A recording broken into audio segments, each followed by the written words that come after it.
UConn had trouble with Duke's size last weekend, but Andy, I got some bad news for Coach Hurley. Illinois is even bigger. Yikes!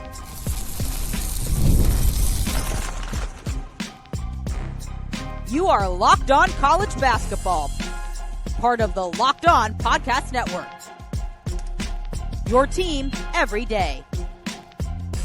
Hey there, what's up? Happy Friday. Welcome into the Locked On College Basketball Podcast. We're your hosts. That's Andy Patton. I'm Isaac Schade. This episode's brought to you by FanDuel. During the tournament, FanDuel is offering $300 back in bonus bets every day for 10 days. Head to FanDuel.com to get started. Coming up on the show, it's our last looks at all of this before the Final Four on Saturday. Although we are planning to have a college basketball squad show on Saturday, so stay tuned for that. Andy, we're going to wrap things up by making final score predictions, leading score predictions. We're also going to have some bold takes on these games. Before that, though, we'll get to our X factors. We're going to make several for the games, and we're going to look at how these games are going to play out. What are the X's and O's that are going to determine what you need to be watching for that might tell us who's moving on to Monday night? We're going to start, Andy, with we're going to go in chronological order here. I guess I'll say it that way. We're going to start with Illinois UConn. Andy, what we're going to do here is each identify one kind of gameplay thing that we think is going to be a critical factor. What is that for you in Illinois UConn? For me, it's Illinois' ability to offensive rebound. I think, or I guess maybe put a different way, UConn's ability to prevent Illinois from getting offensive rebounds, because they're one of the best in the entire country at offensive rebounding. Put a couple of different ways. Their 39.5% offensive rebounding rate, according to KenPom, is third in the country. They also average, they average 13.5 offensive rebounds per game. I tend to like the rate stats better because total volume of offensive rebounds can be kind of depends on your pace and things like that. So Illinois is the third best offensive rebounding team in the country. They average the 16th most if you like the totals better. Meanwhile, for UConn, their defensive rebounding rate is 28.5%, which is good, 87th in the country, but not great, not elite, certainly. And they give up about 10 per game. So to me, that's a huge part of this game is can Tarris Reed in particular, who has been an absolute force. I mean, dude looks like prime Charles Barkley as a rebounder in this NCAA tournament. Can he continue that? And can he do it on the defensive glass against the Ivasiches, against Thomas Lavitt, against David Mirkovic, who's been a phenomenal rebounder? And in that case, it's probably more on Alex Karaban. Like, if Karaban struggles to keep Mirkovic off the glass, UConn playing great defense for 25, 30 seconds against against Illinois, forcing a deep, contested three from Keaton Wagler, and then giving up the offensive rebound is going to be a backbreaker for them in this game. And it feels so significant for UConn and Reed and Karaban in particular, but also, Eric Ryba, and when he's coming off the bench, and Jalen Stewart and the guards as well, because Illinois' guards can rebound too. And if you're not limiting second chance opportunities, I think the path to a victory for UConn is really, really narrow. Andy, I'm going to go with the Illinois defense. We have talked all the way back now to Illinois-Houston about the Illinois offense, number one in the nation at KenPom, while the Houston defense is always so good. But in that game, as a reminder, we all said it was the Illinois defense that made the difference. Can it do so yet again? Well, it certainly seemed to do so against Iowa, and I don't see any reason why that's going to slow down here against UConn, who, by the way, is going to have to contend with the Illinois offense as well. And so, Andy, a big part of this for me with the Illinois offense, and I think the thing to watch, is that they just simply do not commit fouls. Illinois is second in the nation in fewest fouls committed per game. They are first in the nation in fewest free throws allowed per game to their opponents. That's crazy. Yeah. Now, it's not like UConn lives at the free throw line. They I lost the number on it, but they're 306th. Yeah, right. So they're not making a killing in getting there. They're 310th in free throws attempted per game. So like outside the top 300, but still, they're making 12.7 a game. And if you remove 10 of those points, Mhm. that is what determines a game like this. Now, Andy, here's the other fascinating thing. Part of the reason they don't commit fouls is because they're not VCU. They're not getting up in your jelly Yeah. and trying to steal the ball. They are dead last in steals and turnovers forced in the nation. So can that work? Can UConn try to take advantage of that, force the action, and cause Illinois to foul them, right? Like, obviously, a Danny Hurley coach team is not going to sit idly by and just say, oh, sure, come on in, right? Right. And so I'm very curious to see if this Illinois defense can continue to be what I would call a difference maker in this basketball game. I, first of all, love the phrase "get up in your jelly." So I hope that can continue to be a phrase that we utilize more often on the show. But yeah, no, totally agree. Water. Oh, good. I was wondering why you didn't respond to that. That's the perfect reason. I'm now coughing. This is bad. I'm muting my mic. Keep talking. Go perfect. So let's go to Arizona, Michigan for our kind of statistical X factors and key stats for this game. I'll start since Isaac's dealing with a water issue over there. For me, it goes to the turnovers, because Michigan forces very few turnovers. This is a good defensive team. I mean, they're number one in adjusted defensive efficiency at KenPom, literally the best defensive team per that metric, but they do not force a lot of turnovers. And Arizona also does not turn the ball over very much. Like, this is an area where I think there could be an advantage here. Arizona only turns it over about 15% of the time. That's 67th in the country. Michigan only forces turnovers 15% of the time. It's the same exact metric for both of them. For Michigan, that ranks 288th. So that to me feels like a huge part of this. And again, for Michigan, it is stylistic for them. Like, they're not, as Isaac said, getting up in your jelly necessarily. They're mostly they play a little bit more because they have such a good rim protector. They have so much length. They're usually bigger and stronger and just more able to disrupt your shot attempts. That's what they live on, and they just let Ademara, gobble up rebounds and block shots or alter shots, and they don't go for steals and get themselves out of position. But the fact that Arizona is also so good with the ball, to me, it feels like if they can avoid stupid mistakes, don't try passes that aren't there and throw the ball out of bounds, don't commit very obvious moving screens at the top of the key, don't not that you can control this, but don't dribble the ball off your foot. Like, don't make mistakes that give Michigan the ball, and certainly not any live ball turnovers that get them out in transition, because if you avoid those, they're not going to force a ton of turnovers, and this is going to be a possession game. Both these teams are great offensively, both these teams are great defensively. They're top five in every category. So this is going to come down to possessions. And if you let Michigan have more because you make mistakes, that's going to be a problem. So to me, how Arizona takes care of the basketball feels like a significant part of this matchup. All right, let's see if my voice can continue to speak and do things. Andy, for me, my X's and O's here in the Michigan-Arizona game is kind of a zoomed out thing. Here's what I mean. Mm-hmm. We've discussed how this in some ways could be a de facto national championship game. And I don't want to be simplistic about that. Obviously, all four of these teams, I can close my eyes and see any of them winning it. But part of the reason we say that, Andy, listen to this. The top two defenses at KenPom, Michigan, number one, Arizona, number two. Top five offenses at KenPom. Obviously, we just said Illinois is number one. Well, Arizona's number four, Michigan's number five. That's absurd that both units for both teams are top five at both KenPom offensive and defensive efficiency. So, Andy, I say all that to say this. My X's and O's thing to watch is execution. On this stage with these bright lights, you've got two veteran lead guards in Elliot, Cadeau, and Jaden Bradley. Which one of them can execute and lead their team at the highest level? Who runs their sets best? Who can disrupt and frustrate the other best, take the other out of what they're trying to do?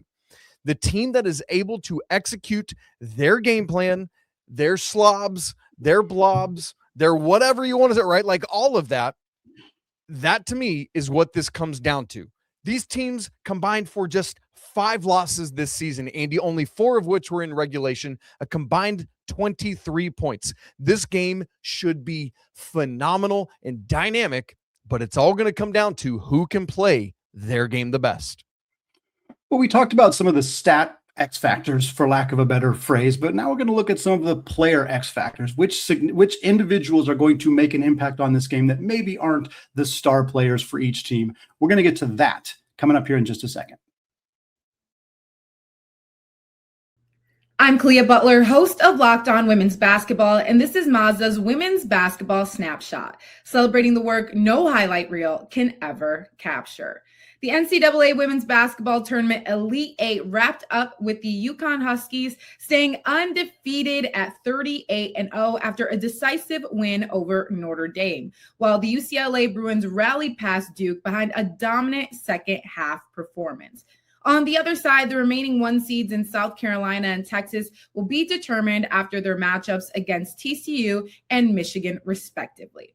Next up, the Final Four is set for Friday in Phoenix, with the winners advancing to the national championship on Sunday. These moments are earned off the clock, those long before the lights ever come on. The sweat, the fakes, the doubt, the scrapes, and coming back for more every time. Mazda puts that same drive into every detail. Wins define the moment, putting in the work, that defines you. There's more to a Mazda because there's more to you. Folks, want to thank all of you for making Locked On College Basketball your first listen or watch of the day. It's all part of the Locked On Network, now the #1 sports podcasting network. And folks, if you've been thinking about joining the Everydayer Club, it is the perfect time. You're going to get ad-free versions of this show, one-on-one text access with Isaac and I. And I know it's April, but you can still use promo code March to get your first month absolutely free. So if you want to check it out, head to lockedoncollegebasketball.supercast.com or tap the link in the show notes. Isaac, we're moving on to talking about player X factors for each of these matchups. Obviously, we're each going to get to a specific player in each game, so lots of players to talk about here. Why don't you start us off, and we'll go chronological. So we'll start with this Illinois UConn game. Who do you got? So Andy and I are each picking one guy from each team. Yep. For me, I'm going for the Illinois side of things. I'm going with Kylan Boswell. Mm-hmm. All the attention in the backcourt is obviously and understandably being paid to Keaton Wagler, but we're talking X factors. Andy, we've said this a couple times now about Kylan Boswell and what just the respect we have for him for in the second year in a row here. And this year, maybe even more unexpectedly, kind of taking a back seat in the backcourt to Kylan Boswell. Last year was Kasparas Yakuchonis, or he's not taking a back seat to himself, to Keaton Wagler, and last year Yakuchonis. Yeah. But Andy, Brad Underwood is going to need his veteran guidance and leadership to be critical in this game with a bunch of dudes that just, that they've played games on big stages now, of course, but Kylan Boswell has those years of experience. The problem last weekend in the Sweet 16 and Elite 8 games was a combined 0 for 7, scored just 8 points, and all of them were at the free throw line. If Illinois is going to beat UConn, they might not need a ton from him. I recognize that because there's this is the #1 offense again, but they're going to need something, and he's got to make some shots from the field. He's got to keep the UConn defense honest so that all 5 players on the floor have more gravity, if I can put it that way, spreading UConn out and causing more problems. Andy, if I go to the UConn side of it, the X factor is the guy that I think I picked to be the Big East preseason player of the year in Silas Demary. The reason being, he, is still, I still don't think he's 100%. I don't think anybody's going to admit that, but it's clear that he's not. He's been playing the game. He's been impactful, but not at the same level he typically is. I fully believe that the Huskies need Silas Demary, even if he's not dropping a whole bunch of points. They're going to need him to be a game changer in this game in whatever way he's available to do so, whether it's distributing, rebounding, scoring a couple here and there, getting to the line, using his size, causing havoc for Keaton Wagler, whatever it is. Silas Demary has to be a factor in this game. Andy, who are your two guys on this one? The only thing I'll add very quickly on that is a fact that you and I both discovered this recently, which is that Brayden Burries, who is a freshman for Arizona, Kylan Boswell, who's a senior for Illinois, were born 5 months apart from each other, which is just absolutely ludicrous that is a real fact that I had to fact check after seeing a video about it. Just bananas. But yeah, I think Boswell's experience obviously matters in this specific matchup. Also, you said we discovered it. You were the one who discovered it. You texted me, and I was like, wow, that's crazy. Andy, don't right. You can have all this credit. I want none of it. We both learned it within the same time frame. It just was me teaching you it. I also went with backcourt here for both of my picks. And I'll start with UConn because your pick of Demary is very related to my pick of Malachi Smith. Oh man, that's and I good. actually I went with backup guards in both of these, although one is slightly different than the other in a lot of ways. But I'm going with Malachi Smith. On the season, he averaged 3.5 points and 3 assists per game and played 16 minutes. That obviously does not pop off the page. But Malachi Smith is a very important player for UConn. He's also been better in the NCAA tournament. His playing time has gone from 16 minutes to 25 minutes, in part because of the Demary injury. And that is why I want to talk about him here. He's shot 40% from three. Obviously an incredibly small sample size, but he has been shooting well. He's been efficient on 2-pointers. I think he's going to be important in this matchup. He's not very big, and UConn has a big backcourt for the most part, but Illinois' backcourt is huge. And to me, Malachi Smith cannot make an impact in this game if he's struggling to facilitate, to break down the defense, if he's not hitting his shots, if he's getting bodied defensively. Then you're going to rely on Demary to have to play big minutes, or Solo Ball to play big minutes, or both. And to me, if that happens, I think that puts UConn at a bit of a disadvantage. I think whether Malachi Smith's hitting shots or not, his presence and his ability to play 15 to 20 minutes per game has long been important for UConn. And I wonder if that gets taken out of this game, what that does for an already potentially banged up backcourt for the Huskies.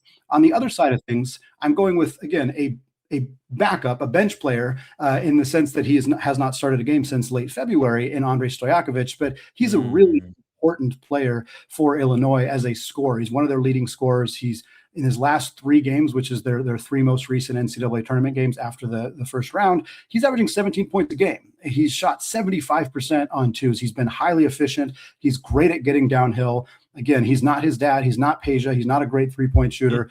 He is a great downhill scorer. He's been a prolific scorer in college, dating back to his time at Stanford and then Cal, and then now here at Illinois. And I think if UConn is going to dedicate a ton of time and energy to stopping Keaton Wagler, which they better, because if they don't, they will not win this game.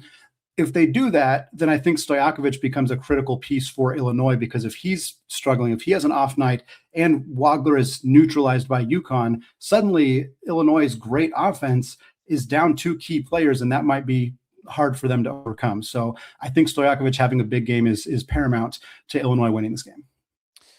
Andy, if we flip to the other game, Arizona and Michigan, the nightcap, for the Wildcats, I'm going to go with Anthony Del Orso as my X Factor player here. Del Orso from down under, 7th leading scorer on this team, kind of in a Kylan Boswell sort of way, has just, you'd think a lot of teams around the nation, he'd probably be in the starting lineup. He's not for this Arizona team.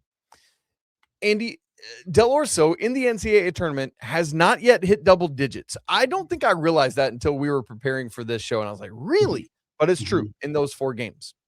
But you rewind to the Big 12 semis where he dropped a cool 26 on Iowa State of all time. I mean, he was on fire. I remember my family was at a restaurant. I'm eating a buffalo chicken sandwich and drooling over Anthony Del Orso more so than my incredible sandwich. It was great.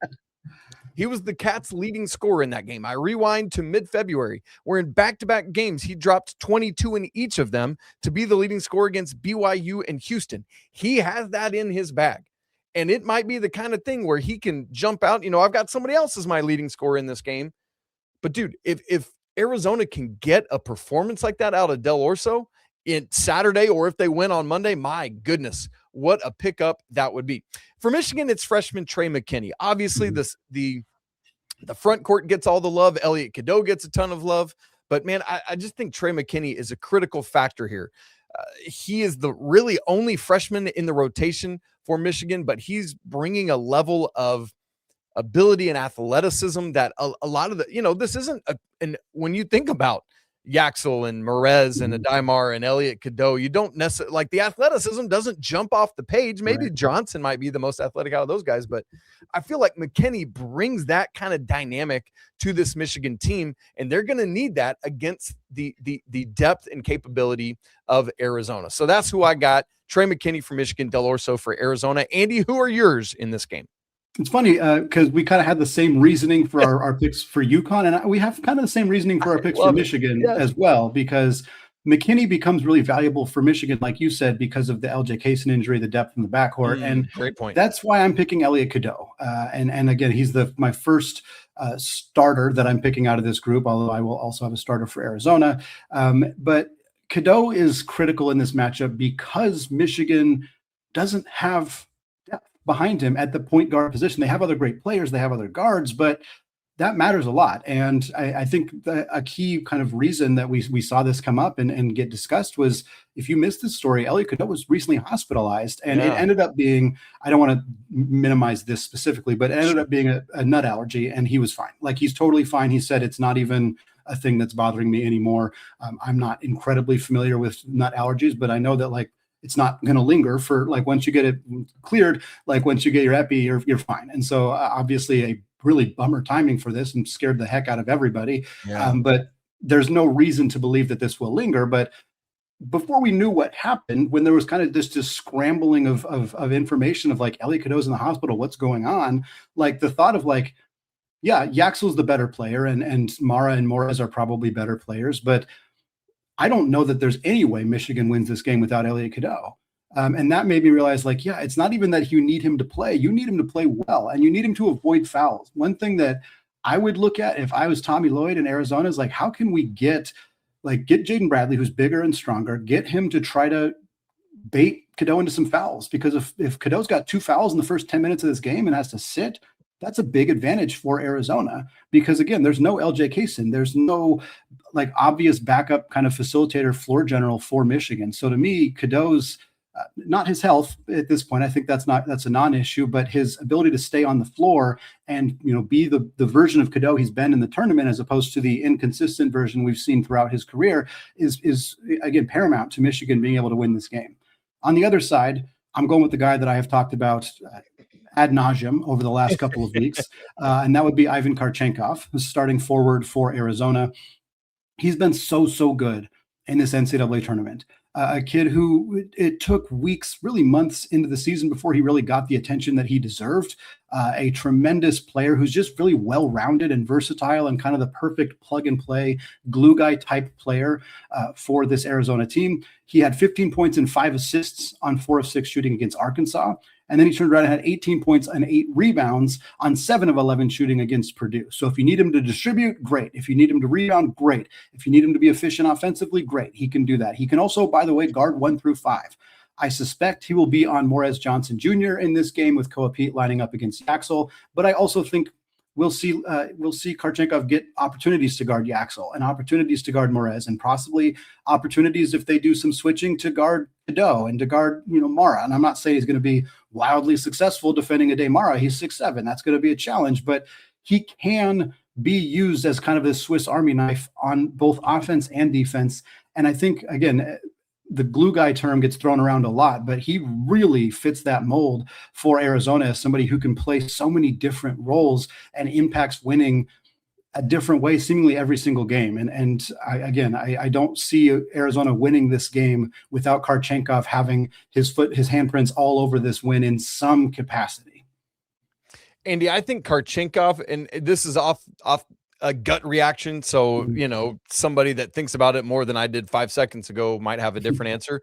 I think he has a chance this weekend to make himself more money in the draft than anybody else on these 4 teams. And so that's my quick hot take out of the gut reaction, whatever. All right, we've made all these X Factor things, plays, X's and O's, play yours. Now it's time for some predictions. We're each going to give you who we think will be our leading scorer in each game. We got a bold prediction for each game, and our final score guesses for how these are going to play out. Stay with us. More coming up in just a second. Right after I tell you about FanDuel, the tournament's here. It's the best time of the year. Brackets, buzzer beaters, upsets, nonstop action from tip all the way until we cut down the nets for the last time on Monday. Right now, FanDuel is giving customers a new way to stay involved in the action all tournament long. Here's the best part. You get up to $300 back in bonus bets every day for 10 days. That means 10 chances to stay involved throughout the entire tournament. You can mix it up however you want: game picks, futures, even same-game parlays for bigger potential payouts. It's perfect for the tournament because every day there's something new. Different matchups, new storylines, more ways to get involved as the bracket unfolds. We've got some really tight spreads on Saturday. Illinois, 2.5-point favorite over UConn, and Michigan, just 1.5 over Arizona. Visit FanDuel.com to sign up today. Again, that's FanDuel.com to get in on all the action. This episode's also brought to you by Robinhood. What if sports were traded like markets? Well, now you can put your sports IQ to work in real time with Robinhood prediction markets. It's not you against the house. No. It's you participating in a live market where you can buy or sell your positions live all game long. You use your sports knowledge in the moments that matter. These Robinhood prediction markets change the game. It's people moving the action. So when the momentum shifts, you can move right along with it. I already knew the game. I always knew the game, but I've never had a dynamic way to apply that knowledge. But now I can actually take part live in a market powered by people. You're no longer just a spectator. Play by play, you decide. So trade every play with Robinhood, now available all across the U.S. Download the Robinhood app right now to begin. Futures and cleared swaps trading involves significant risk and is not appropriate for everyone. Event contracts are offered by Robinhood Derivatives, LLC, a registered futures commission merchant and swap firm. And we got 3 sets of some predicting to do here. We're going to start with predicting the leading scorer in each game. Not one for each team, just one for each game. As we've done, we're going to go chronologically here. Andy, who is going to be the leading scorer in Illinois and UConn? Tarris Reed. And I debated hard between Tarris Reed and I will spoil because I can see your notes, another player from Illinois that you picked here. But I think Tarris Reed's going to have a tough matchup. Mihailo Petrovic is going to. Oh man, that we get bold predictions coming up. If you want to fire that one off, that would be fantastic. No, I'm going with Reed because even though I think Illinois' front court is going to be a challenge for Reed, just the size of Tomislav and the physicality of Mirkovic, I think is going to cause some problems for him. UConn's going to force feed him the ball. Like they have to. If we're still operating under the assumption that Demary is not quite at 100%, to me, Tarris Reed is going to do so much damage in this game. And if Illinois can make him have an inefficient night, I think that's all they really need to do to win here, provided their offense takes care of business. But I have a hard time imagining that Reed is not the player getting the most shots up in this game and therefore likely the one scoring the most points.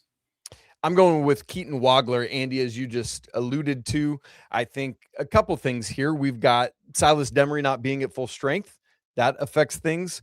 I think, you worry about a freshman on big stages. Wagler has continued to be completely unfazed and step up and do it. And I think he will be the dominant player in this game. I really like your Tarris Reed pick, though. I got to be honest about that. But for me, give me Keaton Wagler to lead the way. Andy, in the nightcap, Arizona, Michigan. Who is the leading man? You talked about freshmen stepping up to the moment, and I'm going to echo that sentiment here and pick Brayden Burries. I don't know if this is a bold take necessarily. Like I didn't want to put it in my bold predictions because that felt a little bit too much of a cop out. Brayden Burries is a really good scorer and has been all year long, so it's not unprecedented to think he could do that. But Michigan's defense lines up really well at a lot of positions, but I think Burries can be kind of somebody who takes advantage of this. Like he can shoot, he can get to his spots on the floor, he can get to the rim. I know there'll be more of a challenge against Demary and Yaxel and Johnson for that matter, but I think he's going to find his spots to score here. I don't see Arizona not going to force feed Mo Krivas the ball a ton. I think Coapete's going to have an impact in this game, but I think if Michigan is flooding him with attention, I think Burries is where the ball goes, and I think he's going to have a big game and score some big points in this game. Andy, I have Arizona winning the game, but I have Yaxel Lendeborg as the leading scorer in this game. Here's the thing for me with Yaxel. I thought you were done. I was like, all right, fair enough. Enough said. I think that comes from Ocean's 12. Enough said. Is that the Ocean's 12? Yeah, there you go. Bernie Mac, I think, is the guy hosting Enough Said. Is he still alive or did he die? Or was that Said the Entertainer? Bernie Mac is not alive anymore. Oh man, he was a funny dude, Andy. He was. Okay, you know who else is funny? Dusty May. I have no idea if that's true, but that's my segue. I think that ahead of this game, Dusty May is going to hold Yaxel's face in his hands and say, Yax, because I'm guessing he calls him Yax. Yeah, I assume so. I mean, there's no other thing to call him. I need you to be a dude. You're great at deferring and being a good teammate. I need you to be an absolute dog in this game and to get yours and to go after and attack Koa Pete because he is a freshman and you can be like Mr. Whatever, right? I think that Yaxel Lendeborg needs to just attack. When they double, if they double, great. Then he can facilitate. But I think Arizona is going to try to play him straight up with Koa Pete. And I think that Yaxel has a chance to have a generational type game here. Andy, now we're going to make some bold predictions on this game. Again, we go chronologically. What's your bold prediction for UConn, Illinois?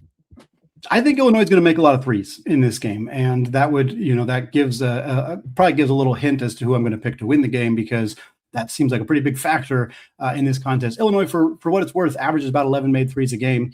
I think they're going to make 15 or more. I think they shoot like 31, so it's not like it's crazy to imagine they make that many. If they only if they're Arizona, that would be insane, because that would be them shooting 100% or shooting twice as many as they normally do. But for Illinois, I think if they make 15 plus threes, that's a huge recipe for success. The other part of this prediction is I think they're going to get some from their bigs. I think the Ivicic brothers, who combined average a little under 2.5 made threes per game, I think those two guys are going to combine to make 5 or more. And I think that is going to be a huge, huge problem for Danny Hurley and UConn, because, Alex Caravan is used to defending in space, so he can do that. Tarris Reed, though, he's fine at it. I don't want to say he can't do it, but if I'm Illinois, I would make him do that, and when Eric Riba's in the game, make him do that too, because he can get really foul prone and also just doesn't have the lateral mobility to be a super impactful defender away from the rim. So the Ivicics, that's something they can do. That's something they provide, and they're not super consistent, but if they're getting open looks from three, I think they're gonna knock a few down here. And so give me 15 plus made threes for Illinois and five or more coming from those two guys. Mine is that Dan Hurley's going to keep his sport coat all the way on, Andy. We're not going to have this situation again, showing a little shoulder there. And also not go head-to-head with any officials. Can't go head-to-head with Roger Ayers. He's not going to do that. Do what? He's not going to do that. That is bold. That is bold, because usually I would expect him to. He also can't do it with Roger Ayers, because for some reason Roger Ayers isn't in the Final Four, which he's one of the best refs in the nation. What are we doing there?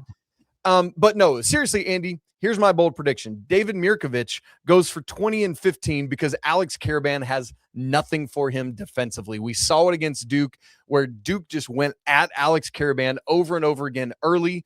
UConn tried to double. It didn't matter because Cam Boozer is such a good passer, and he just passed right out of it. And so I just think Mirkovic is going to go off a little bit here. Andy, bold predictions, Arizona, Michigan. What you got?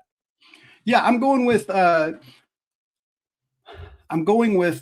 Lendeborg here. And the prediction that I'm making, and this is a bit of a nod to our buddy Gordon Hayward and a bit of a slight perhaps to our lovely host Kylan Mills, because this was, if you watched the bracket breakdown shows, you saw there was a debate that you only saw snippets of, but it was rather heated in the green room beforehand about whether Gordon's point was that Arizona has a closer in Jaden Bradley and that Michigan does not have a closer, and Kylan's point was that Yaxel Lendeborg is a closer.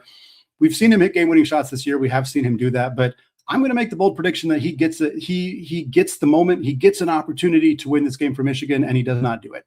Arizona is my pick to win this game. I think it'll be a very, very close game. And my bold prediction is that it does come down to an opportunity for Yaxel Lendeborg, and he is unable to take advantage of said opportunity. It's a bit of a gut check. It's a bit of there has been some concern about Lendeborg's maturity to an extent. I don't know that is going to be exactly what plays into effect here, but I think this will be a close game, and I will happily be proven wrong if Lendeborg steps up to the moment, but part of me is not sure he's going to be able to do so. Man, if we could get another game winner like we had to end the Elite Eight, my goodness gracious. Andy, my bold prediction, Jaden Bradley is the most impactful player in this basketball game. And notice by that, I didn't say leading scorer or leading assister. It's just the multitude of what he does. The reasons that he was picked as the Big 12 Player of the Year is not because he's the nation's leading scorer, which A.J. DeBonta was, should have been picked for that, but because of the ways he affects winning in a multitude of ways, with scoring, with passing, with just being a calming presence, with being a lead guard who can get his team together and lined up and do exactly what Tommy Lloyd and staff need him to do. I think Jaden Bradley, our cliche that we say over and over and over again, because it's true, guards win in March. And when you got a lead guard like Jaden Bradley, you're going to feel good every time you step on the floor. So my bold prediction is that he is the most impactful player as Arizona moves on to the national championship game. That said, Andy, time for final score predictions. Once again, chronologically, UConn, Illinois, Brad Underwood's team is a 2.5-point favorite. Is that disrespectful to the one-shouldered merchant, Danny Hurley? I honestly, I do think kind of, even though I'm going to counteract that by picking Illinois to win this basketball game and picking them to cover the spread. I would like UConn's the higher seeded team and has been here more. If Danny Hurley, which he may have already, has made any comment and has acted or implied that it is disrespectful that they are underseeded, I would not projected to win. I would actually tend to agree with them. Like I could make that argument. However, I'm picking Illinois. I'm picking Illinois to win 79-73 is the final score that I'm picking. And again, like 6-point game, I feel like it's going to be like a free throw thing at the end of the matchup. It's going to be like a 1 to 2 possession game towards the end. Illinois holds on to the lead, makes some free throws down the stretch, ends up winning this game by 6. Andy, my pick was very similar to yours, slightly smaller margin, slightly fewer points, Illinois 75-72, and was going to be, because my bold prediction was going to be Braylon Mullins gets a shot at a game-tying 3 and misses, but you already had your Lendeborg bold prediction, so I didn't want to rain on that parade. All right, so Andy, in the nightcap, Arizona, Michigan, I almost said Michigan State, sorry, Sheehan, and Tom Izzo's everywhere. The Sparties. Inside jokes. Michigan, 1.5-point favorite. Are they going to win? You've already said no, but what's the score? I got Arizona by 1. Like I said, if I'm saying Yaxel is going to miss a potential game-winning shot, then I got to have this be a one-possession game. It's hard for me to imagine this game doesn't come down to the very, very, very end. I got Arizona winning 84-83, a little higher scoring than people might think because it's 2 of the top 5 defenses in the country, but also 2 of the top 5 offenses in the country. And I think with the pace that this game might end up getting out to, I think it ends up being high scoring, but I got Arizona by 1. I mean, that's clearly why I've picked a slightly smaller score total for both teams, because I was being smarter than you were, Andy. Of course. I don't know what else to no, I'm just kidding. Arizona 79-77 is my pick. Either way, I expect, honestly, both games, I think should be really good games. If one was going to be a bigger margin, I would think the first one, Illinois and UConn, because I could see Illinois getting a little bit of a bigger lead, which I'm going to come back to regret saying that, but that's where I'm at. AP, cannot wait for Saturday. It's going to be great. We're, as we said, probably going to have a college basketball squad show ahead of it. You and I will be live after the action Saturday night. Cannot wait. It's going to be fantastic. Hopefully we get another chance to talk about these games ahead of time on Saturday morning for the squad show. Certainly look out for that in your feeds if you're looking for some content before things tip off. But yeah, we'll be live after the games on Saturday. Of course, we'll have some previews for whatever that national championship matchup ends up being on Monday night. And then we'll be live again after that game, watching one shining moment together, and then transitioning into what will be a phenomenal offseason. The portal opens the next day on April 7th. So we are going to be right straight into it. Folks, thank you so much for making this show your first listen or watch of the day. Cannot wait to be back with you all again soon. As always, we want to say apologies to the Lawyer family. Let's go Wild Popes. Cheers to the McBruins. And until next time, peace out.